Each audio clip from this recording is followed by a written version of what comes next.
임혜진의 탐나는 일상입니다. 반갑습니다. 네, 오늘 2021년 새해맞이 부자 시리즈 초대 손님 소개해 주세요. 네. 오늘은 건설사 출신 1호 애널리스트입니다. 이광수 미래에셋대우 수석연구원을 모셨습니다. 어서 오세요. 어서 오세요. 안녕하세요.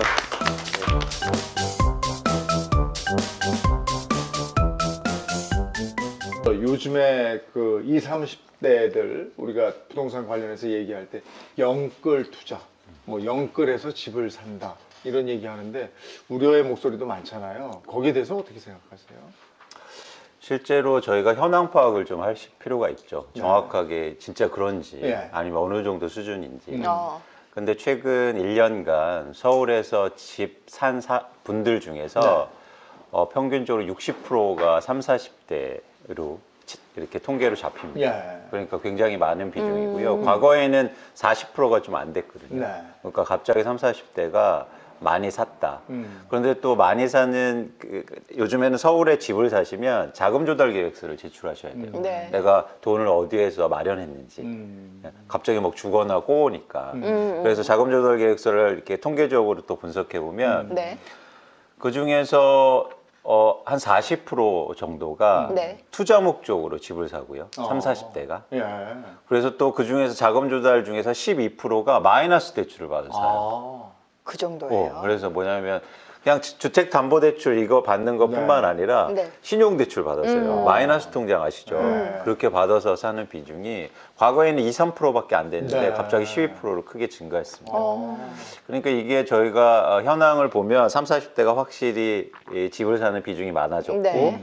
그리고 최대한 빚을 일으켜서 네. 끌어당겨서 네. 집을 사고 있다 이렇게 보시면 될 것 같습니다. 그러면 그 사람들이 그렇게 해서 집을 산다는 얘기는 집값이 앞으로 오를 것이다에 한 표를 던진 거잖아요. 그렇습니다. 네. 그거 과연 그럴까요? 지금이라도 이렇게라도 사야 되는 건가요? 뭐 그거는 계속 지금 말씀드릴 건데요. 네. 사실은 저는 이제 사는 이유가 네. 그렇게 전망보다도 과거에 있는 거죠. 지금까지 올랐으니까. 네. 올랐고 지금 또 더 위험한 건 뭐냐면 전세가가 오르니까 더 심리적으로 맞아요. 이제 네. 위축되는 거예요. 네. 그래서 그동안 집이 없었고 그다음에 전세가가 오르니까 빚을 막 일으켜서 집을 사는 거죠. 그런데 항상 그렇게 심리에 쫓겨서 하는 결정은 사실 조금 우려가 저는 이제 걱정이 좀 되는 거고요. 네. 실제로 시장의 변화가 좀 일어날 수 있기 때문에 저는 좀 유의할 필요가 있다는 겁니다. 그래서 뭐 결론부터 말씀드리면 사실 2021년부터 집값이 좀 하락할 가능성이 굉장히 커요. 네. 네, 지금 상황에서 보면 네. 그렇게 되면 최근 한 5년간 집값이 서울 집값만 80% 이상이 올랐는데 네. 이렇게 오른 집값에서 빚을 일으켜 사는 건 굉장히 위험한 거예요. 예. 어. 그러다 보니까 아까 전세값 말씀도 해주셨는데 수도권 뭐 집중된 안쪽 지역의 전세가가 오르니까 이럴 바에는 이 돈을 가지고 수도권 약간 외곽 지역에 집을 살 수 사버리지. 있으니까 그쪽까지 다 올라버리더라고요. 맞습니다. 네. 근데 말씀하신 것처럼 사실 근거가 내가 쫓겨서 어쩔 수 없이 밀려 사는 거잖아요. 그러다 보니까 최근에 집값이 어떤 집값이 더 많이 오르냐면 약간 중저가 주택 그리고 외곽 그리고 규제가 없는 지역 그렇죠. 이런 지역에 이제 수요가 몰리면서 집값이 오르는 거예요. 그래서 한 5, 6년간 집값이 계속 이렇게 하다 갑자기 급등하거든요. 네. 이렇게 높은 가격에 가서 사는 거예요. 그러니까 그런 것들이 위험하다고 이제 생각하는 거죠. 근데 부동산이 오르는 또는 내리는 그런 거를 예측할 수 있는 신호 같은 게 있습니까? 예를 들어서 이런 경우거든요. 어느 지역에 내가 너무 살고 싶어요. 모든 사람이 살고 싶어요. 네. 그런다고 해서 집값이 오르지는 않아요. 그건 원래 그랬잖아요. 살고 싶은 마음이 내가 막 다이아몬드 사고 싶다고 그래서 다이아몬드 가격이 계속 오르진 않잖아요. 사고 싶은 마음하고 살 수 있는 능력 그리고 누군가 사는가 누군가 파는가가 더 중요한 거죠. 네네. 가격을 움직이는 게. 그래서 결국엔 시장 가격이라는 게 수요와 공급을 통해서 움직이는 겁니다. 근데 한국의 집값은 수요 중에서 그러니까 가격의 변동을 일으키는 건 그러면 수요하고 수요가 예를 들어서 증가하면 가격이 오를 거고요. 네. 수요가 많아지면. 그렇죠. 그리고 반대로 수요가 없어지면 가격은 빠질 테고. 네. 그렇죠. 반대로 또 공급이 많아지면 가격은 빠질 내려요. 테고. 공급이 감소하면은 가격이 올라가죠. 오르겠죠. 네. 반대로. 이 부분은 동의하시잖아요. 네네. 그러니까 모든 분들이 아마 동의하실 거예요. 근데 그 수요와 공급을 뭐냐? 그 수요와 공급이 뭘까? 집값을 움직이는 그걸 이제 개념 규정을 명확히 해야 되는 거예요. 뭐예요? 근데 수요라는 게 많은 분들이 뭐 소득이라든지 아니면 뭐 가구수라든지 인구수를 얘기하는데 네. 그건 항상 실수요라고 그래서 일정해요 매년. 가격의 변동을 일으키는 수요는 따로 있단 말이에요. 네. 그 수요는 뭐냐면 투자하려는 사람. 아. 집을 투자 목적으로 사는 아. 거예요. 그래서 최근에 통계로 보면 최근 5, 6년간 집을 한 채에서 두 채로 산 사람들이 네. 무려 80만 채를 사가요. 아. 전국에서.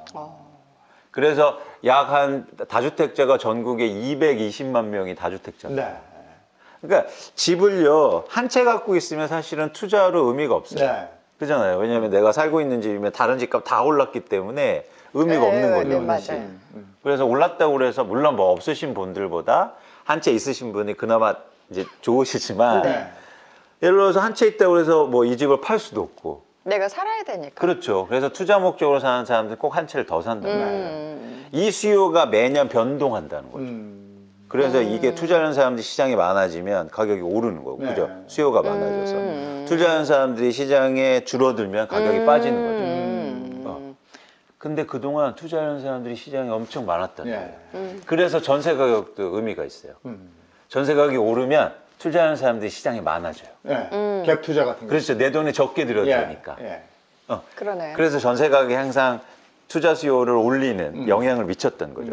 그래서 명확하게 여러 번 이렇게 개념 규정이 필요한 게, 자, 집값을, 한국 집값을 올리는 건 투자하는 사람들이 시장에 많냐, 줄으냐, 이게 되게 중요하다는 거죠. 근데 지금은 이제 전세값이 올랐지만 갭투자를 하려니 1가구 2주택에 뭐 대한 규제가 많잖아요. 그런 어떤 세금이나 이런 부분이 많으니까 그렇게 함부로 덤빌 수는 없다. 그렇죠. 결정적으로 어떤 영향이 있냐면, 이제 조정지역, 그러니까 규제하는 지역에서 2주택을 사실 때 한 채를 더 사시면 취득세를 8% 내셔요. 네. 엄청나게. 세 주택 사면 12%예요. 그러니까 뭐 10억짜리 집을 사면은 거의 1억 세금 내는 거죠. 1억 내고 출발하는 네, 겁니다. 네. 그러니까 투자할 때 리스크가 커지잖아요. 네. 시중에 투자하는 사람들이 확 줄고 있어요. 네.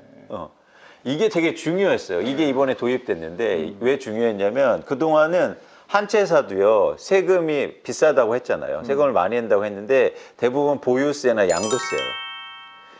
이건 뭐냐면 내 이익에 기반한 세금이에요. 예. 그래서 별로 안 무서워하는 거예요. 돈 벌었으니까 내도 그치, 되지 뭐 그치. 이렇게 하는데. 근데 이거는 처음부터 내고 시작하는 취득세니까. 겁니다. 10%를 내고 시작하니까. 그래서 기본적으로요, 이게 비유가, 이런 비유가 들을 수 있는데, 일반적으로 도박장은요, 네. 그 입장료를 안 받아요. 가서 잃을 거니까. 그래야 투자하는 사람들은 입장료를 적게 네, 낼수록 네, 투자하는 사람이 많아져요. 라스베가스의 호텔 숙박료는 싸다는 거잖아. 그렇죠.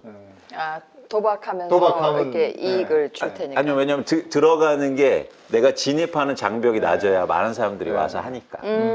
그게 투자하는 사람들이 기본적으로 속성이란 말이에요. 그러니까 불확실성이, 그러니까 예를 들어서 이 취득세가 올라간 거는, 자, 투자하려는 그런 장소에 입장료가 비싸진 거예요. 그러니까 줄어들 수밖에 없네요. 그렇죠. 그러니까 갑자기 지금 예를 들어서 서울의 아파트는 투자하는 사람들이 확 줄고 있어요. 이게 되게 중요한 거죠. 그런데 투자 수요가 준다고 해서 가격은 빠지지 않습니다. 왜 그래요?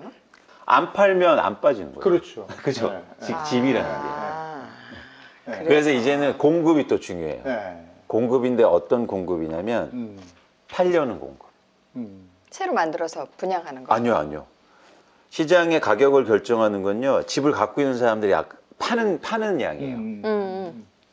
그러니까 우리나라 아까 다주택자가 많다고. 팔려고 내놓는다 이거죠. 그렇죠. 팔려고 내놓은 사람들이 없으면 가격이 오르는 거예요. 네. 공급이 감소하는 거예요. 공급이 증가하려면 팔려는 사람들이 시장에 많아야 되잖아요. 근데 그동안 보면 아까처럼 투자하는 사람들은 시장에 많은데 집을 갖고 있는 사람들이 매물을 안 내놨어요. 네. 공급이 감소했어요. 네. 저희가 숫자로 보면 2013년, 14년도에 서울에는요, 네. 100채당 10채는 매물을 내놨어요. 집을 갖고 있는 사람들이요. 10%? 네, 10%가 네. 매물을 돌았어요. 근데 지금은 4%로 줄어요. 네 채로요. 오를 것 같으니까 안 내놓는 안 내놓죠. 네. 안 내놓죠. 네. 안 내놓죠. 네. 그리고 내놨다가 판 사람들 보면은 막 싸게 판 것 같고 이러니까 네, 그렇죠. 안 내놓는 또 거죠. 오르니까. 그렇죠. 네. 그래서 안 되는 거예요. 아까처럼 투자하는 사람 많아지는데 매물은 감소한 거죠. 그러면서 가격이 급등한 거예요. 아니 그리고 또 하나가 그 많은 사람들이 선호하는 강남 핵심 지역 보면 그 어르신들 같은 경우에 이를테면 그 집을 1억에 샀어요. 네. 그리고 30년을 살았어. 근데 지금 그 집이 30억이 됐단 말이에요. 그러면 양도 차익이 29억이에요.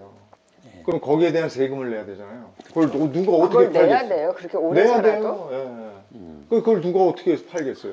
근데 좀 더 정확히 말씀드리면 1주택자가 장기 거주하면 네. 사실 많이 내진 않아요. 양도 차익을. 어. 예, 양도세를. 그래도 29억인데 양도 차익이. 근데도 많이 내지 않습니다. 그래서 결국은 이 매물을 또 결정하는 건요. 다주택자예요. 그게 1가구 2주택일 경우에는 또 양도세를 많이 내죠. 엄청나죠. 그러니까 못 내놓는다고. 그렇죠. 근데 내년부터 어떤 현상이 일어나냐면요. 내년 6월 이후에 팔잖아요. 네. 그럼 양도세를 더 내요. 아, 이 지금보다도 더요? 엄청 내네 그러면. 10%포인트가 증가돼요. 그럼 반 이상을 양도세로 내는 거예요? 그렇죠. 그리고 또 하나 뭐냐면 보유세도 엄청 증가해요. 그렇죠. 다주택자가. 두 개 갖고 있으면 세금이 많아져요. 종부세가 엄청나더라고요. 그렇게 되면 이제 집을 갖고 있는 사람들이 어떻게 하겠습니까? 집값은 올랐죠. 갖고 있으면 보유세 많이 내죠. 양도세 오르죠. 그러면 집을 이제 팔 가능성이 높은 거예요. 증여해버리던데요? 증여할 사람 다 했어요. 이미 다 했어요? 네. 네. 그리고 증여도 이제 재밌는 게 뭐냐면 네. 증여를 한다는 건 또 무슨 얘기냐면 누군가 미래 수요를 줄이는 행위잖아요.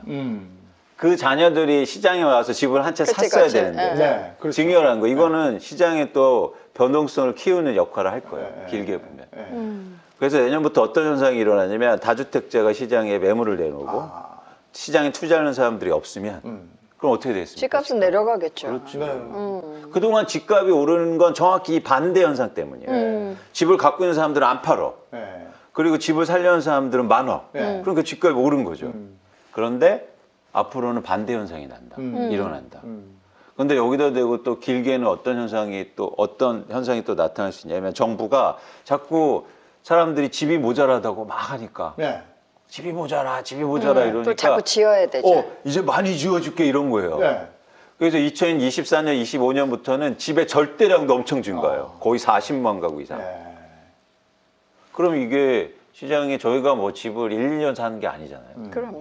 네, 장기적으로. 네. 평균적으로, 통계적으로 보면 7년 동안 집을 보유하고 네. 계시고 자기 집에 사시는 건데 그래서 이런 향후로 이런 변화 가능성이 굉장히 크다, 시장을 보면. 그런데 여기서 막 심리에 쫓겨서 무주택자고 전세가가 오른다고 해서 그 가격이 높은 가격에 사는 건 되게 위험하다고 저희가 보는 거죠. 시장의 변화가 일어나고 네, 있는데. 현재는 그렇게 집을 꼭 사야 되는 그런 때는 아닌 것 집값이 좀 같네요. 하락한다 이렇게 네, 보시는 네, 거예요? 그렇죠. 그리고 근데 제가 좀 안타까운 게 뭐냐면 지금 집을 사는 분들이 집이 없으신 분들이 사는 거예요. 그렇죠. 투자하는 사람들은 집에 안 산다니까요. 심리에 쫓겨서 높은 가격에 대출 막 일으켜서 네. 그리고 그동안 하나도 막 비규제 지역에 막 저런 데 가서 이게 저런 데가 나쁘다는 뜻은 아니고요. 네. 어쨌든 그게 이제 저는 좀 안타까운 거예요. 근데 누가 집을 팔겠어요? 그분들한테. 있는 사람들. 집을 두 채 있는 사람들이 사실은 사줄 사람이 없어야 집값이 빠지는데 집을 내놨는데 더 높게 받아가요, 그 사람들이. 제가 그래서 이걸 보면서 어쨌든 단기적인 현상이지만 야, 진짜 이 자본주의 무섭네. 네. 있는 사람은 더 벌고 이런 사람들은 없는 사람은 더 비싸게 사고. 꽃길 깔아주는 거예요. 자, 이제 비싸게 팔고 나가세요. 무주택자를 위한 이렇게 부동산 조언을 좀 해주세요. 그러니까 지금 말씀하신 것처럼 사실 지금 무주택자들이 집값은 올랐어요. 전세가는 올라요. 나 이 집 살고 싶어. 살고 싶은데 대출이 안 돼요. 네. 그래서 대출되거나 아니면 내가 감내할 만한 수준으로 가서 이제 사는 거잖아요. 그렇죠. 외곽으로 나. 네. 그래서 이분들이 대출이라도 그럼 해줘. 네. 왜 그럼 사다리를 끊었어? 아니, 무주택자니까 좀 해주면 안 되나? 그러니까 근데 만약 그 가격이 너무 비싼 가격이라면 네. 사실은 비싼 아파트. 아주 네. 비싼 아파트. 그러니까 많이 올랐다고 생각한다면 그래도 본인이 대출 감당해서 비싼 아파트 사겠다는데 그 자유의사인데 그걸 왜 막냐고. 그거는 사실 금융 시스템으로 볼 때 정책으로 볼 때 그래서 저는 네. 저희가 무주택자인 경우에는요 대출을 많이 해달라고 요구하는 게 아니고 네. 집값을 제대로 그럼 잡아라고 얘기해야죠. 집값을 잡아라. 그럼 되잖아요. 그게 그런데 사실 여기서 저는 정책이 최근에 좀 이 집값이 이렇게 앙등 현상을 일으킨 또 가장 큰 원인이었다고 생각합니다. 정책의 예, 문제. 네. 예. 근데 정책이 계속 어쨌든 교정되고는 있거든요. 사실은 뭘 발표할 때마다 참 긴장하게 되더라고요. 또 막 뛰고 그랬으니까. 맞습니다. 착착 피해가더라고요. 그렇습니다. 네. 그러니까 이게 한국의 부동산 시장이 투자화되어 있는 거예요. 네. 그러니까 모든 사람들이 아까처럼 막 투자 목적으로 사는 거예요, 집을. 음. 왜냐면 지금 사람들이 내 집이 없어서 화난 게 아니고요. 누군가 집으로 돈을 많이 벌어서 화난 거예요. 그게 누군가는 그런 소식이 들리거든요. 누가 집을 샀는데 야, 뭐 무슨 매덕이 두 배 올랐다더라. 올랐어. 뭐 네. 어떤 집은 2배가 올랐다더라. 그렇죠. 뭐 이러니까 나는 가만히 있었으니까 괜히 손해 보는 듯한 느낌. 그렇죠. 이런 것 때문에. 그게 엄청 불안하고 지금 네. 심리를 자극하고 있는데 네. 사실 본질적으로 그래서 한국의 부동산 시장이 철저하게 지금 투자 시장화돼서 네. 주식 시장하고 비슷해졌어요. 그래서 사람들이 막 버스 대절해갖고 가서 임장이고 하거든요. 가서 보고 막 왕창 사요. 그러니까 그 살고 뭐 이런 그 주택 고유의 의미가 아닌 그냥 어떤 물건 같이 그냥 그렇죠. 예. 왜 그러니까 이유가 뭐냐면 한국의 주택 시장은 다 똑같잖아요. 다 아파트잖아요. 네. 그래서 상품처럼 이제 거래가 돼요. 네. 어디에 몇 평이면 얼마 네, 이런 식으로 뻔하니까. 값이 딱 그래서 정해지니까. 이제 보지도 않고 전화해서 얼마예요? 알거든, 그게. 그러면 한 5채 주세요. 이랬어요. 아유. 그러면 진짜 투기지. 그러니까 이분들은 투기화 돼 네. 있는 거예요, 시장이. 그런데 이 투자와 투기화 돼 있는 시장에서 시장을 움직이기 위해서는 새로운 정책이 필요했던 겁니다. 뭐예요? 그게 뭐냐면 두 가지 특성이 필요해요. 첫 번째는 예상치 못한 정책이어야 돼요. 그 사람들이 넘겨짚을 수 없는. 그리고 예상치 못한 시점. 이어야 돼요. 맞아. 그런데 지금 정책의 구조가 가격이 오르면 정책이 나와요. 맞아요. 모두 다 알아요. 네, 네, 네. 그리고 정책을 보면 사실은 과거에 썼던 정책을 좀 계속 네. 뭐 양도세 보수 다 아는 거죠. 그렇죠, 그렇죠. 예를 들어서 제가 비교해 드리자면 기상예보를 내일 하시잖아요. 기상예보를 네. 하시잖아요. 뉴스 하시고 이럴 때. 네. 근데 저희가 예측하는 게 내일 기상에 영향을 못 미치잖아요. 네. 그렇죠. 내일 비가 올 겁니다 했는데 비가 온다고 해서 내일 비가 올 게 안 오고 뭐 안 올 게 오고 이러진 않잖아요. 그렇죠. 근데 여기서 제가 되게 영향력 있는 사람인데 내년에 부동산 가격이 떨어집니다 그러면 아, 영향 미치죠. 실제로 내년에 시장 영향을 미친단 말이에요. 그럼요. 미치죠. 이게 바로 투자화돼 있고 피드백으로 움직이는 시장이에요. 네. 이런 시장을 움직이려면 정책이 기본적으로 속성을 가져야 돼요. 말씀드렸듯이 사람들이 예상치 못한 거 그리고 예상치 못한 시점 이런 거여야 돼요. 뭐 주식이 이제 그런 대표적인 시장인데 그래서 올해 보시면 팬데믹 때문에 미국의 주식시장, 한국 주식시장 폭락하잖아요. 네. 그러니까 어떤 정책이 나옵니까? 예상치 못한 시점에 예상치 못한 정책이 확 나오니까 시장이 확 살아나요. 예. 이게 중요해요. 네. 부동산도 지금 그렇게 가야 되는데. 그 정책이 그래야 되니까 예상되는 그 정책이 계속 나오고 있었다. 안 먹혔죠. 안 먹혔죠. 그러니까 이 사람들이 이거 뻔하네. 네. 더 사. 네. 더 사. 그랬어요. 더 사. 더 근데 사. 이제는 굉장히 그 더 사면 위험한 상태까지 다 온 거죠. 그렇죠. 이제는 근데 이렇게 시장은 움직이지만 또 부동산이라고 정책이라는 게 뭐냐면 어쨌든 정책이 계속 누적되잖아요. 그럼요. 예, 영향을 계속 줄 거고 이런 어떤 변화가 사실은 앞으로 일어날 가능성이 되게 크다는 거죠. 근데 부동산 아까 이제 투자 우리가 투기 이런 얘기도 했지만 실제로 부동산을 가지고 투자하는 상품이 있잖아요. 그런 상품은 왜 주식처럼 이렇게 상품으로 거래하는 거 리츠라고 그러는군요. 네, 부동산 맞습니다. 리츠. 그런 상품은 어때요? 한국의 가계자산 중에 평균적으로 70% 이상이 부동산으로 돼 있어요. 네. 그런데 이게 더 재미난 게 그걸 또 분류해 보면 예를 들어서 아주 부자들은 부동산 비중이 40% 50% 언더예요. 그건 평균적으로 70%라는 건 뭐냐면 상대적으로 소득이 낮고 자산이 없는 계층은 다 부동산이라는 거예요. 그렇죠. 집 깔고 앉아 있는 거예요. 예, 그래야 합치면 70%잖아요. 네. 예. 그래서 쉽게 말하면 어떤 가게는요 120%예요. 부동산이 나머지 20%는 빚이에요. 네. 어머나. 이런 상황이 되게 심각한 상황이에요. 그런데 만약 이런 상황 속에서 부동산 가격이 정체되고 안 오르거나 빠지고 네. 그리고 이 노후 세대를 바로 맞이하게 되면 되게 문제가 돼요. 네. 심각하네요. 네, 그렇게 그렇죠. 되면. 예. 그러면 쓸 돈도 없고 네. 이렇게 문제가 심각해지는 거예요. 그런 상황 속에서 저희가 좀 당일정적으로 이 부동산의 가계 자산을 네. 유동화되어 있는 자산으로 옮길 필요가 있다. 근데 갑자기 부동산 자산을 주식으로 옮길 쉽지 않으니까 여기에서 좀 크로스오버하는 자산의 성격을 갖고 있는 게 리츠예요. 네. 그래서 정확히 뭐의 약자냐면 Real Estate Investment Trust라는 약자인데 네. 쉽게 말해서 개인들이 우리 각자 돈을 모아서 부동산을 사는 거예요. 네. 그래서 부동산에서 나오는 수익을 나눠 갖는 겁니다. 그래서 내가 부동산을 통째로 하나 갖고 있는 것보다 훨씬 더 리스크가 분산되잖아요. 그렇죠. 그리고 수익형 부동산이라고 해서 임대료를 받아서 그래서 임대료를 받아서 나누어 먹는 구조니까, 나누어 받는 구조니까. 그래서 저희가 이게 가계자산이 선진국형으로 갈수록 사실 이렇게 대체 자산, 대체 투자를 너무 실물 자산, 부동산 하지 마시고 네. 이런 대체 투자를 좀 많이 하셨으면 좋겠다. 이건 심지어 매달 배당도 주고 뭐 분기마다 배당도 주고 이렇잖아요. 근데 그게 지금 듣고 보니까 2021년 이후에 집값이 약간 조정을 받을 것이라고 예상을 하면 마이너스 리츠도 조금 불안한 거 아니에요?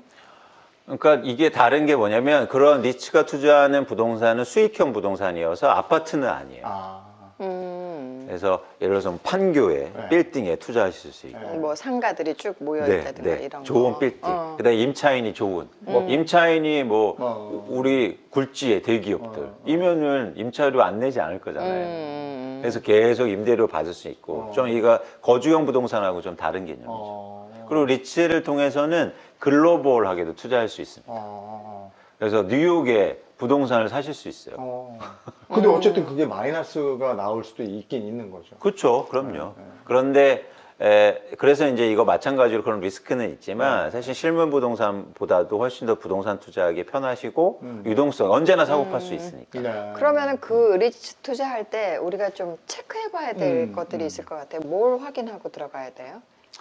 리츠는 주식처럼 계속 가격이 변동되거든요. 그렇게 해서 가격 변동 위험은 분명히 있습니다. 네. 근데 중요한 게 뭐냐면 본질은 부동산을 소유해서 임대료를 받는 구조이기 때문에 임차인이 누군가가 중요하죠. 그래서 그 건물을 누가 쓰고 있느냐. 나한테 확실한 사람. 임대료를 잘 낼까? 그래서 그 임대료, 그러니까 임차인들이 대기업이나 기업인 경우에 훨씬 안전한 기업인 경우에 좋은 경우. 좋고요. 그래서 임차인을 꼭 확인하시는 게 중요하고 마찬가지로 부동산을 투자하는 거니까 네. 위치가 어딘지 중요합니다. 이 빌딩이 어디에 있지? 핵심 자산이 어디에 있지? 이런 것들을 파악하는 게 되게 중요하죠. 그 외에 주의할 점은 없습니까? 말씀드린 것처럼 리츠가 거래되는 그 네. 가격이 주식처럼 계속 변동되거든요. 그런 차원에서는 이 변화를 유의하실 필요가 있고 네. 그래서 이제 역설적으로는 뭐냐면 가격이 빠졌을 때 사는 게 되게 좋은 거죠. 네. 그래서 최근에 주식하고 같네요. 그렇죠. 어? 대신 주식은 네. 변동성이 크잖아요. 네. 어떤 기업이 이익이 갑자기 확 줄어들 수가 있잖아요. 그런데 이거는 임대료를 받는 게 확 줄진 않거든요. 네. 네. 그런 차원에서는 그러니까 배당 수익의 안정성이 있습니다. 이를테면 우리가 건물 잘못 사가지고 공실 생기고 이러면 안 되는데 네. 그 리스크를 전문가들이 좀 줄여줄 수 있다. 그렇죠. 이거죠. 맞습니다. 그리고 또 하나 뭐냐면 뭐 빌딩 같은 거 갖고 계시면 임차인 직접 구하셔야 되고 세금 내셔야 되고 뭐 갑자기 물 새면은 고쳐줘 막 이럴 거 아니에요. 그렇죠. 근데 그러실 필요가 전혀 없어요. 네. 네. 세금도 다 내고 그리고 또 뭐 그 임차도 알아서 구하고 또 수리 같은 것도 다 해주니까 네. 사실 그런 것들을 신경 쓰실 필요 없는 거죠. 우리나라는 사실 어떻게 보면 제가 잘 몰라서 그런지 약간 생소한 개념인데 외국에는 이게 활성화되어 있습니까? 그렇죠. 미국 같은 경우에는 거의 그 노령 세대 같은 경우는 그 50% 이상이 리츠에 가입해 있고요. 그래서 계속 연금같이 받는 거예요. 일본 같은 경우에도 굉장히 많은 게 단가의 세대라고 하는데요. 이런 세대가 부동산 시장이 꺼지고 안 좋아지면서 대부분 자산들이 또 리츠로 넘어간 경우도 많았거든요. 그러면서 이 시장이 되게 활성화되어 있습니다. 그러면 이게 해외 리츠에 투자할 때 주의해야 될 건 뭐가 있어요? 해외 리츠는 기본적으로 이제 주식 투자니까 계속 강조하지만 가격 변동성이 있을 수 있는데 이제 부동산이 어떤 부동산인가 꼭 체크하시고 특히 해외 쪽이니까. 네. 근데 이제 좋은 게 뭐냐면 여러분들이 다 확인하시면 정보가 다 공개되거든요. 그래서 예를 들면 뭐 뉴욕의 맨하탄에 빌딩을 갖고 있는 리츠에 투자할 수 있어요. 네. 그래서 그런 대상 자산을 잘 고민하시고 또 마찬가지 아니 똑같습니다. 근데 그 리츠를 내가 개인적 그 리츠 그 회사에다가 내가 이렇게 내고 맡기는 거 아닌가? 그렇죠. 그 회사죠. 그러니까 그 회사에서 분석해. 근데 그걸 내가 일일이 다 체크하고 이럴 필요는 없는 거 아니에요? 그런데 투자자니까 그래도 그런 거 확인을 해볼 필요가 꼭 있죠. 그러니까 해주는 데가 있긴 있는 거죠. 그렇습니다. 응, 응, 응. 그렇습니다. 그게 요즘에 뉴스 보면은 몇 명이 모여가지고 뭐 건물을 어떻게 하는 파생 상품 같은 게 있던데 그거하고 리츠하고는 뭐가 달라요? 여러분들이 생각하시는 부동산 펀드나 사모펀드 같은 경우 최근에 보면은 금융시장이 개발되다 보니까 뭐 작은 돈으로 해서 돈을 모아서 같이 건물을 사고 이런 경우가 많은데요. 리츠는 철저하게 주식시장에서 거래되고 네. 그리고 또 많은 사람이 투자하기 때문에 일단 검증이 됐습니다. 그리고 법률적으로 보장이 되고 있고요. 그다음에 또 역사가 있기 때문에 그 글로벌 리츠 같은 경우는 해외 리츠 같은 경우 역사가 있기 때문에 뭐 한 3, 40년 동안 계속 운영된 부동산들이 있거든요. 예, 그런 어떤 전통이 있다는 게 이제 중요한 거죠. 그걸 지금 이걸 하려면 리츠를 하려면 주식 거래 계좌 터놓으면 할 수 있는 거예요? 그렇습니다. 주식하고 똑같이 거래되거든요. 증권사에서? 맞습니다. 그런 거예요. 네. 네. 그래서 최근에 보면 한국에도 이제 리츠가 많이 상장되고 있거든요. 그래서 여러분 자주 가시는 뭐 마트 같은 것도 네. 요즘에 리츠로 전환되고 있어요. 마트가 리츠로 전환되고 있는 거. 예, 마트를 모아서 그 예를 들어서 L이라는 뭐 네. 백화점 같은 경우에도 그 백화점이 리츠 형태로 나와서 그 백화점 회사는 그 부동산을 쓰면서 임대료를 내고요. 그래서 임대료를 리츠를 산 사람들한테 이제 나눠주는 거죠. 그렇게. 네. 창고 같은 거 큰 거 그런 거 물류 가지고 창고도 가능합니다. 그러니까, 그러니까 모든 부동산. 주식 시장이 종목이 있듯이 이 부동산 리츠 시장도 그 종목이 있는 거군요. 그렇죠. 근데 대신 회사에 투자하는 게 아니고 부동산에 투자하시는 거예요. 그래서 미국 같은 경우에는 심지어 어떤 리츠도 있냐면요. 네. 왜 그 뉴욕 맨하탄에 가보시면 광고판들 많잖아요. 네네. 광고판에 투자할 수도 있어요. 네. 그럴 수 광고에서 임대료 받잖아요. 그렇죠, 그렇죠. 그리고 극장, 호텔 이런 데 다 투자할 수 있습니다. 근데 그러니까 간단하게 한번 생각해 보세요. 제가 여러분들 한번 생각해 보시면 최근에 미국에 상장돼 있는 리츠 중에 호텔 리츠가요. 네. 거의 주식이 뭐 3, 40% 빠졌어요. 그렇겠죠. 네, 왜냐면 아무도 호텔 안 가니까. 코로나 때문에. 그 얘기는 뭐냐면 호텔이요. 맨하탄에 있는 호텔이 가격이 30% 빠진 거예요. 예. 그럼 한번 고민해 볼 들어가 볼 만한데요? 만한가? 네. 이렇게 이런 거죠. 이런 관점에서 부동산으로 한번 생각해 보시면 좋겠다. 제가 되게 재밌는 얘기 해드리면 제가 뉴욕에 출장을 갔는데 더 뉴요크라는 호텔이 있어요. 네. 네. 그러니까 이름부터도 되게 네. 그 역사적인 네. 건물이죠. 뉴요커라고 이름을 달고 있으니까. 그래서 저희는 이제 애널리스트는 새벽에 일찍 일어나야 되니까 일어나서 그 뮤지엄이 지하에 있더라고요. 네. 뮤지엄에 갔더니 그 호텔이 너무 유명한 거예요. 왜냐하면 테슬라 아세요? 예. 테슬라 회사 말고 테슬라란 사람. 사람. 그 사람을 존경해서 테슬라 회사가 만들어진 거거든요. 네.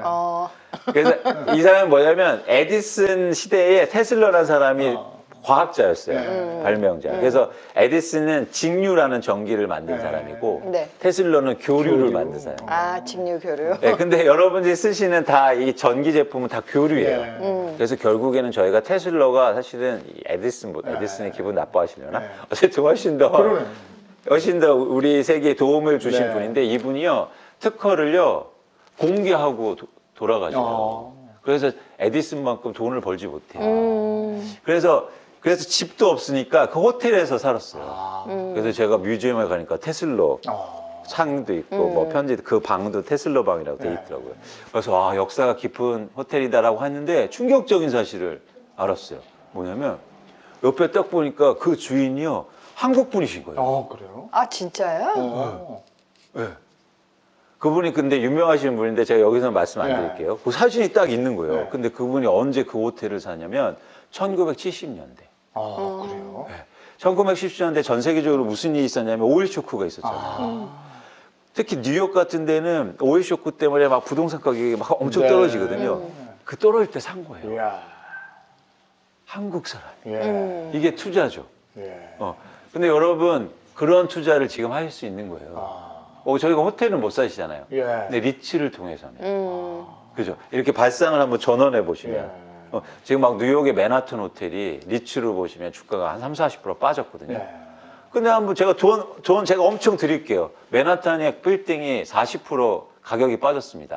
한번 사보고 싶지 않으세요? 아, 사보고 싶죠. 그죠? 예. 근데 저희가 못 사잖아요. 네. 근데 리츠를 통해서만 살 수 있단 말이에요. 부동산을 사람들이요, 우리 집도 마찬가지로 그래요. 사람들이 오를 때만 살려고 그래요. 네. 그 심리가 덤벼들죠. 덤벼들. 심리가 참 아, 희한해. 그럼 올해만 보자고요. 2020년 현재만 보자고요. 2020년 1분기에요. 집값이 엄청 빠져요. 강남 같은 데는요, 집값이 한 채당 3~4억씩 막 빠져요. 20억짜리가 17억에 거래돼요. 아, 올 초에 그랬나요? 네. 그때는 또 안 쳐다봐요. 네. 맞아. 더 빠질 것 같거든. 오, 이제 오르니까 막. 아니, 제가 재미있는 표 하나 보여드리면, 이거 보세요. 이게 우리나라 뭐 어떤 아파트의 집인데, 2016년부터 집값을 쭉 그려드린 거예요. 실거래 가격이에요. 그런데 왜 이때는 안 샀어요? 사람들이? 그렇죠. 별 신문에 얘기도 없어. 사자고. 이렇게 오르니까 지금의 난리는. 왜요? 왜 그러신 거예요, 도대체? 왜 그래요? 왜 그런 거예요?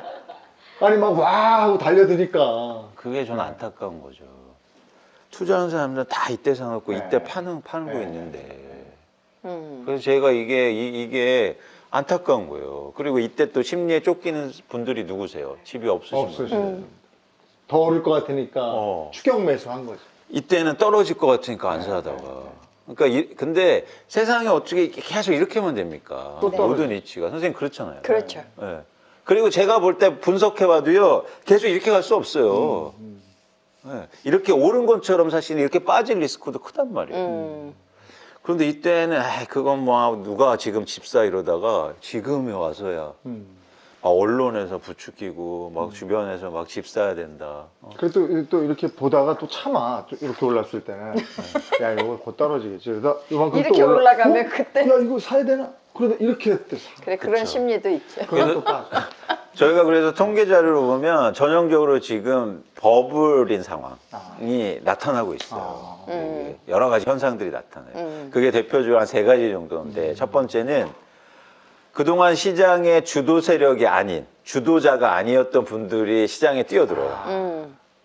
아까 제가 말씀드린 30, 40대. 두 번째는 뭐냐면, 그래서 그동안 안 올랐던 집이 급등하기 시작해요. 그랬죠.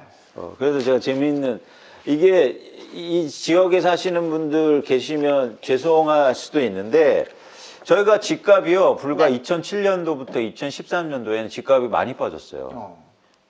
불과 10년 전에는요. 집이 안 올랐단 말이에요. 그때는 집을 사자고 그러면 다, 야, 너나 사 그랬어요. 그럴 때, 근데 그때 딱 2006년도가 최고 고점이었거든요. 2006년, 7년도가. 근데 그때 2007년도에 이거 보세요. 가장 많이 서울에서 오른 지역이 어디입니까? 노원구예요? 네, 노원구죠. 여기가 제일 올랐어요? 여기가 제일 많이 올랐어요. 2007년도에. 그다음부터 계속 빠졌잖아요. 네, 2013년까지. 빠졌네. 네. 올해 서울에서 가장 많이 오른 동네가 어딘지 아세요? 빨간 거 어디야? 노원구네요? 지금 노원구가 제일 많이 올라요. 아, 그랬어요? 왜냐면 그동안 안 오르다가. 음. 네. 이런 현상들이 나타나고 있는 거예요. 제가 노원구 분들한테 뭐라고 하는 게 아니고요. 죄송한데 어쨌든 그냥 지표로 보면 과거하고 이랬어요. 똑같아요. 그래프가 나오는데 뭐. 네, 그냥 이거는 그렇죠. 이런 현상들이 시장의 변곡점, 시장이 많이 올랐을 때, 그리고 더 이상 못 오를 때 나타나는 현상들이에요. 그리고 세 번째는 뭐냐면 말씀드렸죠. 새로운 수요자들이 네. 나타나고 네. 또 이런 관심이 조금 덜했던 지역이 갑자기 급등하고 세 번째는 뭐냐면 이러다 보니까 정책이 막 누적되잖아요. 네. 정책 효과가 없는 것처럼 나타나지만 근데 결국엔 발현된다는 거죠. 네. 그래서 이런 3가지 현상을 볼 때는 향후로 저는 집값이 더 올라가기도 힘들 뿐만 아니라 사실은 하락할 가능성이 높다고 보는 겁니다. 근데 이런 가능성까지 예측해놓고 사람들이 많이 한 얘기가 똘똘한 한 채였단 말이에요. 그래서 핵심 지역에 한 채만 남겨놓고 나머지 팔자. 세금 때문도 그렇지만 그동안 보니까 그런 지역에 있던 것들은 집값이 떨어져도 찔끔 떨어졌다가 올라갈 때 확 오르더라. 이런 얘기거든요. 네. 그건 동의하십니까? 동의 안 합니다. 아, 그러세요? 그래요? 네. 왜냐면요, 네. 저는 그런 용어, 그러니까 어떤 현황을 단순하게 해서 표현하는 단어들은 되게 리스크가 있는 거예요. 사람들을 현혹시키는 거죠. 네. 아, 예를 들면 똘똘한 한 채 이런 말이야. 네. 사람들을 현혹시키는 거예요. 그럼 반대로 지금 예를 들어서 노원구가 올해 제일 많이 올랐는데 노원구가 똘똘한 한 채였습니까? 그렇지는 않았죠. 왜 떨어진 우리 제일 거거든요. 많이 올라요? 똘똘한 한 채가 제일 많이 오른다면서요. 네. 그리고 똘똘한 한 채가 갖고 있던 되게 무서운 의미가 있어요. 시장을 움직이는 게 다주택자잖아요. 네. 그럼 똘똘한 한 채로 하면 나머지 다 판다는 얘기잖아요. 네. 그럼 시장이 어떻게 되겠습니까? 시장에 매물이 엄청 쏟아지고. 공감하죠. 네. 근데 그런 현상들이 최근에 조금씩 나오고 있어요. 이거 되게 재밌는 뉴스, 흥미로운 뉴스가 최근에 있었는데요. 이거 보세요. 최근에 강남 아파트가요, 어떤 분이 46채를 들고 있었어요. 이런 분이 많아요. 46채를? 아니, 제가 그럼 퀴즈 하나 내드릴게요. 네. 생각하시기에 우리나라 한 명이 네. 집을 가장 많이 갖고 계신 분 몇 채일 것 같으세요? 지금 48채는 나왔으니까 100채? 한 70? 100채? 아니, 200? 더 쓰셔야 돼요. 200? 이게 저희 상상을 초월하니까요. 500? 1800채. 한 사람이 정확히 1807채. 1807채를 가지고 있었어요? 충격적이죠. 이야. 이런 분들이 시장을 움직이는 거예요. 아니, 그 많은 아파트로 뭐 한 거야? 세 받아가지고 이랬나? 전세 끼고 사고, 가격을, 이런 거예요. 와. 엄청나죠. 네. 네. 잘 보세요. 이제 그 중에 한 분. 이분은 이제는 1800. 많은 축에도 볼게요, 일단. 네. 36채니까. 보시는 아파트 한 동을 들고 있었어요. 이야. 한동을 통째로 내 통째로. 아, 거야? 이런 사람이 있었어요? 강남에 아파트 한 동? 네. 근데 이분이요, 네. 내년부터 세금 강화한다고 그러니까 좀 위축 받잖아요. 네. 세금을 내년 엄청 내야 될 거 아니에요. 네, 그렇죠. 이거 얼마나 내겠어? 그렇죠. 그래서 기본적으로 이분은 뭐 한 5% 정도 네. 갖고 있는 자산의 5%를 내야 되니까 네. 그럼 엄청 내야 되는 거예요. 매달. 네. 그래서 그럼 팔자. 네. 시장에 내놨는데 사줄 사람이 없는 거예요. 그렇죠. 통째로 저걸 누가 사겠어? 그래서 이분이 얼마에 파셨냐면 30평짜리를 10억 8천에 팔아요. 강남 아파트 30평을 10억 8천에 팔아요? 네, 네. 주변의 시세가 17억, 18억이었잖아요. 네. 근데 이분이 왜 이렇게 싸게 팔았을까요? 세금 안 내려고. 근데 사줄 사람이 없으니까 싸게 판 거예요. 확 내는 거지. 아니 근데 이거는 누가 알고 사는 거예요? 그래서 아, 이걸 내가 알았으면 내가. 나도 샀을 것 같은데? 그래서 이게 히스토리를 보면 네. 사실은 이거를 펀드가 사요. 통째로. 아, 그때 뉴스에서 봤던 것 같아요. 펀드로 사다가 정부에서 막 맞아요, 아까우니까 맞아요. 펀드에서 다시 개인들한테 내놨어요. 맞아요. 아, 이게 그 네. 아파트구나. 근데 그게 중요한 게 아니고 중요한 게 뭐냐고 이분은 왜 이렇게 팔았겠냐는 거예요. 수요 공급의 원칙을 지금 말씀하시느라 그러는 거죠. 이 한동을 누가 사겠어요? 그렇죠. 그걸 누가 사겠어? 살 그리고 사람이 살 사람이 없으니까 없을 값은 때는 한없이 이렇게 가격을 떨어진다. 낮출 수밖에 없는 거예요. 근데 예를 들어서 내년부터 이렇게 다주택자들이 시장의 매물을 증가시키면 만약에 사줄 사람이 없다면 확 떨어지는 거죠. 그러면 골라 사는 거죠 뭐 이제. 그렇죠. 이제 그럴 수도 있다는 거 점점. 네. 근데 너무 팔고 싶거든. 갖고 있는 사람. 세금 내야 되는 세금도 부담스러워. 내야 되고. 아니 그리고 이미 가격이 올랐잖아요. 음. 내가 투자 목적으로 사는데 가격이 많이 올랐어요. 그래서 팔고 싶어. 그런데 이제 시기가 점점 다가오고 있는 거예요. 늦게 팔면 팔수록 불리할 수도 있다. 그렇죠. 그게 내년쯤에는 이제 나올 것이라고 예측을 하시는 거예요. 더 이상 못 사고 네. 나올 개연성이 굉장히 크다. 그동안 너무 안 팔았다. 불과 몇 년 전까지만 해도요. 이제 아파트로 돈 버는 시대 끝났어. 그리고 전문가들도 나와서 그런 얘기를 했었어요. 맞아. 그렇죠. 그때 제 아나운서 후배가 집을 팔았어요. 그렇죠. 미쳐 애가. 그렇죠. 미치게 생겼네. 그리고 올랐거든. 그거 어떻게? 해? 네. 그 지금은 집이 있어요? 지금 없어요. 그러니까 더 그렇죠. 힘드시죠. 다시 떨어지겠지만 기대하고 그치 있어요. 내년에 사셔야 되겠네. 그런 분들이 이제 심리에 조급한데 사실 되게 흥미롭게 저희가 이제 시장을 정확하게 아셔야 될 게 집값이 계속 오르진 않는단 말이에요. 그렇겠죠. 그러니까 이렇게 보면 오르죠. 야, 한 10년 전에 뭐 10억이었어. 지금 20억이었어. 그러면 2배 오른 거잖아. 이렇게 생각하시 보시겠지만 10억이 5억 됐다가 7억 됐다가 뭐 12억 네. 됐다가 계속 이렇게 변화왔거든요. 네네네. 그러니까 이런 변화를 잘 읽으셔야지 세상이 선형으로만 움직이진 않잖아요. 그래서 그냥 일반적으로 사람들이 그냥 아무 때나 사서 버텨. 이렇게 얘기하는데 근데 그 아무 때나 사서 버티는 조건이 되려면 두 가지가 필요해요. 하나는 무리하지 않을 것. 대출을 일으켜서 막 무리하게 사지 네, 않아야 내가 되고. 급히 갚아야 되고 이런 돈이 없어야 그렇죠. 되고. 그래서 갑자기 시장이 막 이렇게 급등했을 때 오르는 거 어쩔 수 없이 대출을 일으켜서 사는 거는 이제 실패할 확률이 되게 크다는 거고요. 두 번째는 뭐냐면 가격이 계속 이거 최근처럼 급등했을 때 사실 오르는 거 항상 위험하다라는 거죠. 그런 쫓아가지 마. 그렇죠. 그런 차원에서 이런 변화를 읽으셔야 돼. 아까 그러니까 이게 되게 아까 그런 뭘 그렇게 계속 찾으세요? 아니 제가 자료가 있으니까. 네, 자료를 보는데 자료가 너무 많아서 아, 제가 이렇게 딱딱 하나씩 내드리고 싶은데. 이거 안 찾고 이제 말씀드릴게요. 무슨 얘기냐면 아까 그런 해드릴게요. 그런 아파트도 이런 뭐 강남의 아파트가요. 한때는 강남의 굴욕 이래서 막 1년에 3, 4억씩 빠지던 기회가 그럴 때 있어요. 있었어요. 강남의 굴욕도 그게 들어갔어. 있었어요. 네, 그럼요. 2012년도 기사 같은 거 잘 보시면 그래요? 그때 강남에 10억짜리 아파트가 막 7, 8억에 맞아요. 빠지거든요. 근데 뭐 그때 세계 경제 위기가 있었습니까? 뭐가 있었습니까? 그런데도 강남이 집값이 왜냐면 팔려는 사람들이 시장이 많으면 그리고 살려는 사람들이 없으면 그렇게 빠진다는 거죠. 그때는 사람들이 거들떠 보지도 않았어요. 제가 강남 아파트 돌아다 보면 매물만 희한한 엄청 심리야. 많아요. 네. 심리가 그 희한하지? 그래서 그때는 리스트를 올려요. 리스트를 어떤 올리냐면 가서 저 이거 관심 있다 올리면 어떻게 얘기하냐면 얼마 떨어지면 전화 주세요. 이렇게 오면 전화가 와요. 실제 떨어지니까 전화가 와요. 그러면 어떤 마음이 드냐면 더 떨어질 것 같은데. 그렇죠, 심리가. 네. 그래서 통계치를 보면 집값이 오를 때만 거래량이 많아요. 내릴 때는 내릴 때는 거래량이 확 줄고. 거의 정말. 그런데 사실은 돈 버는 사람들은 그럴 때 집을 삽니다. 그때. 자, 그러면 2021년에 부동산 관련해서 생각을 가지고 있는 우리 무주택자 분들을 위해서 네. 조언을 한마디 해주세요. 여러분 너무 심리에 쫓기지 않으셨으면 좋겠다. 무리해서 집을 사시지 마시고 그래서 집을 결국에는 항상 고민하실 때 what보다 when이 중요해요. 어디에 사는가 중요하지 않아요. 언제 사느냐가 중요해요. 근데 언제 시점이 오고 있다. 그래서 사실 청약이라는 거 이런 부분에 대해서 아파트 분양이라든가 이런 부분에서 더 관심을 가지시지 이렇게 구주택을 너무 비싼 가격에서 제발 무리해서 사지 마셨으면 좋겠다. 그러니까 when이라는 건 두 가지 의미가 있어요. 하나는 변화를 잘 읽자는 거고 그리고 when은 내가 지금 살 수 있을 만한 때인가. 내가 이 가격을 감내할 만한 수준인가? 의 차원에서 when도 고민하셔야 된다는 거예요. 네.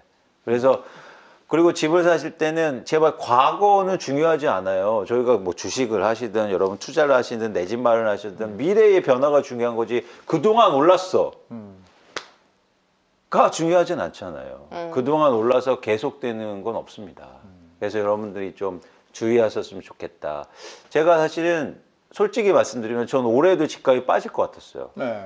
그래서 집 사지 말자, 좀 유의하자, 빚내서 하지 말자 이런 얘기를 드렸는데 그래서 1분기 때 집값이 막 좀 빠지는 거예요. 그래서 사람들이 저한테 연락 엄청 오더라고요. 그때 좀 빠졌어요. 네, 왜냐면 너 혼자 맞췄어. 막 다들 오를 거라 그랬는데. 근데 갑자기 코로나19 막 나오면서 다시 또 금리 막 2번 인하하죠. 시중에 뭐 대출이자 나오죠. 그런 신용대출 하면서 또 전세 가격 오르죠. 임대차 보호법 나오니까 전세가 갑자기 맞아. 급등하잖아요. 제가 임대차 보호법 나올 줄 어떻게 알았습니까? 그렇죠. 근데 물론 변명은 아니에요. 네. 변명은 아니고. 근데 저희가 1, 2년 집값을 얘기하는 건 아니잖아요. 조짐은 2020년에 있었다라는 얘기예요. 네. 근데 저희가 당장 내년도 집값이 사실 중요하진 않잖아요. 향후의 방향성이 중요한 그럼요. 거지. 그런 차원에서 지금 굉장히 위험한 구간이다.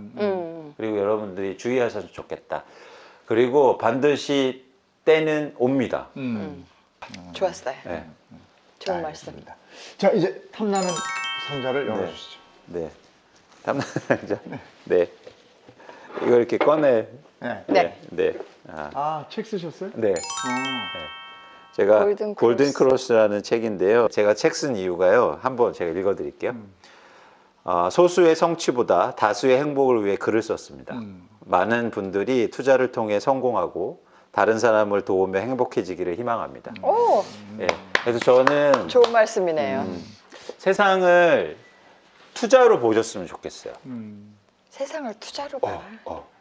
그래서 그런 관점에서 제가 책을 썼습니다. 예를 들어서 투자로 관점을 보면요. 지금 예를 들면 집을 살 때가 아니에요. 그죠? 근데 어떤 식으로 사냐면, 그래도 내가 살 집이야. 딱 제 심리 상태인데. 그거를 버리셔야 돼요. 그런 마음으로 이런 자산 시장이 움직이지 않거든요. 어떡해. 한번 바꿔보자고요. 세상은 두 부류의 사람이 있습니다. 한 사람은 세상을 구매하고 소비하는 사람, 세상을 투자하는 사람. 세상을 투자로 보면 앵글이 달라져요. 그런 여러분들의 생각을 바꾸셨으면 좋겠다. 저희 간절한 마음, 많은 분들이. 알겠습니다. 이거 깨어나라, 깨어나라. 오늘 부동산에 대해서 확실한 그 가르침을 한번 받은 것 같은 네. 느낌이에요. 그리고 임혜진 누나도 깨어났답니다. 근데 이거 예. 각인이 되게 필요하세요. 예. 머릿속에 아주 복잡해지고 그치, 바빠 죽겠네. 빨리 가서 뭐 좀 알겠습니다. 해야 오늘 되겠는데. 부동산에 대한 오늘 현재와 미래까지 한번 네. 예측을 해봤습니다. 미래에셋 배우 수석 연구위원 이광수 위원과 함께했습니다. 고맙습니다. 네, 오늘 좋은 말씀 감사합니다. 감사합니다. 네, 감사합니다.